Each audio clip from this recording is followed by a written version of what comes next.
"14 years old, 24 hours to live. George Stinney Jr. woke in the death house, a small brick building at the South Carolina State Penitentiary. 2 rooms. One held the chair. The other, 6 barred cells. He was in the one closest to the chair, under constant watch, day and night. 8 days earlier, they'd brought him here. Just a child, too small for the shackles that hung at his ankles. By now, it was certain. The execution would happen. No appeals, no stays, no hope.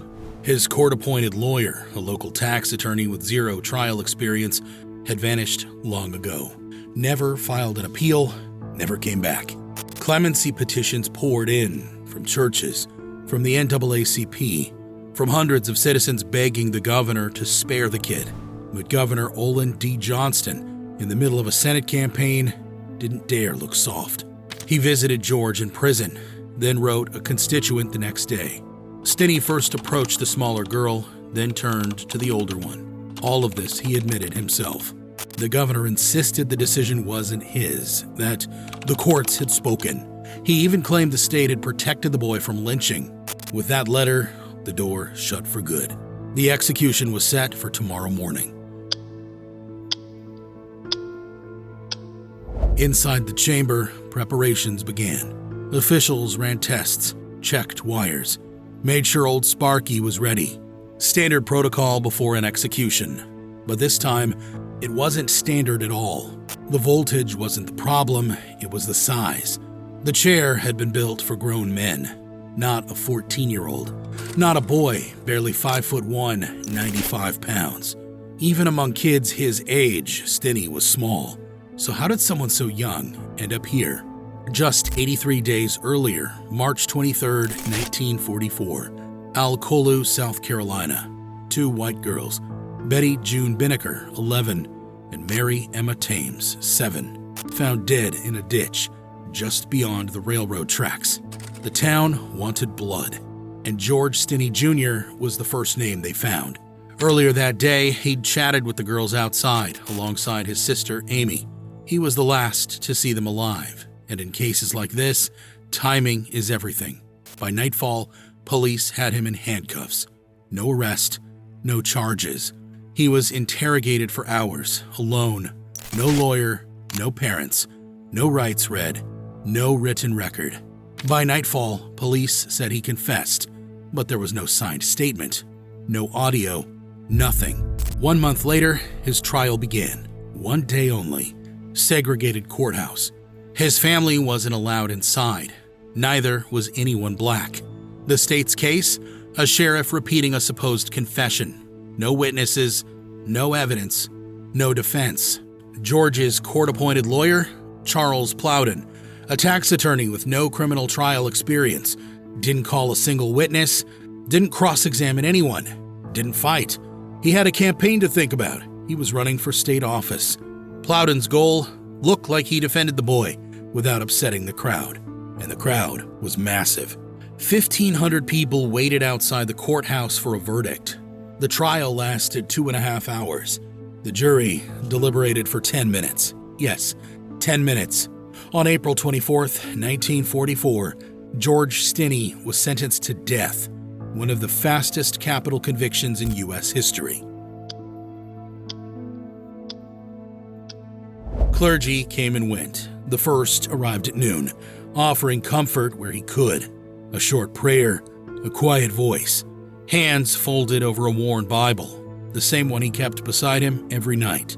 These visits, the only human kindness he received, the only ones allowed near him. His family had been banned. They'd seen him once since the trial, a brief visit at the Columbia jail. Now, they were in hiding. After the arrest, George's father was fired from the lumber mill. The whole family fled town. Mob threats, lynching rumors. The danger was real.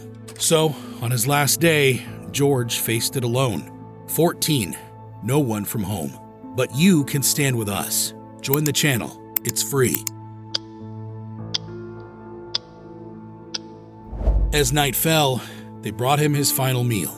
Records don't say what it was, but in South Carolina, 1944, It wouldn't have been much. Cornbread, beans, maybe a scrap of meat. No special request, just another tray from the kitchen. Another chaplain arrived as the sun went down. One more prayer before nightfall.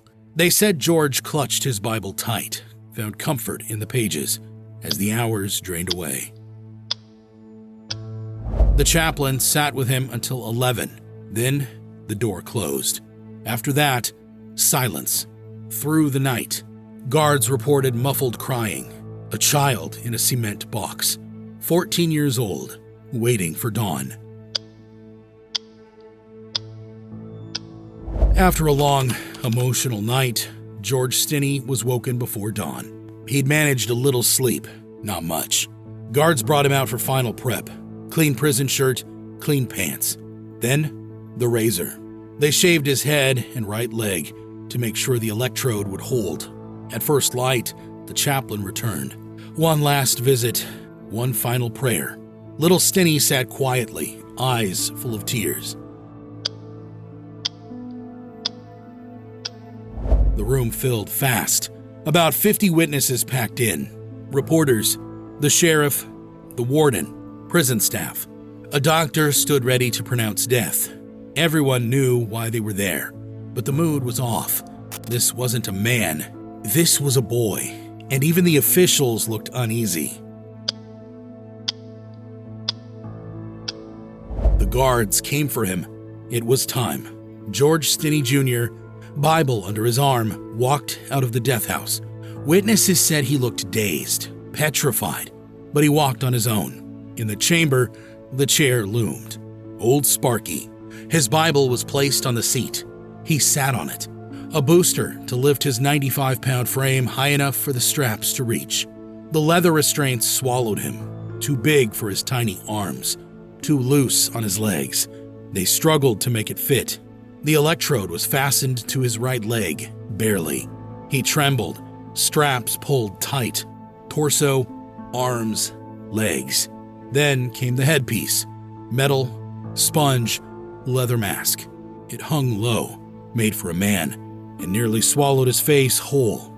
Nothing left to see now, just a small boy vanishing beneath the machinery of death. The warden raised his hand. Silence fell. He read the death warrant. George Junius Stinney Jr., sentenced to die for the murders of Betty June Binnicker and Mary Emma Thames. When asked for final words, George didn't answer at first. Some said he whispered, others said he just shook his head. What's certain, his voice never rose above a whisper. No, sir. One chaplain bowed his head and prayed. Even he was trembling. The switch was thrown. 2,400 volts surged through George Stinney's body. His small frame jolted hard, convulsed. The leather mask didn't hold. It flew off. Witnesses gasped, his face exposed. Just a child, terror in his eyes, tears running down his cheeks. The executioner sent another jolt, then a third. Minutes later, the doctor stepped forward, checked for a pulse. At 7:35 a.m., George Stinney Jr. was pronounced dead. In just 83 days, accused, convicted, executed. No evidence, no appeal, no chance. The next day, barely a headline. World War II buried the story. George Stinney Jr., still the youngest person executed in the U.S. in the 20th century. Was this society or the system that failed him? And don't just leave, stay. Hit subscribe so you don't miss the next case. It's free.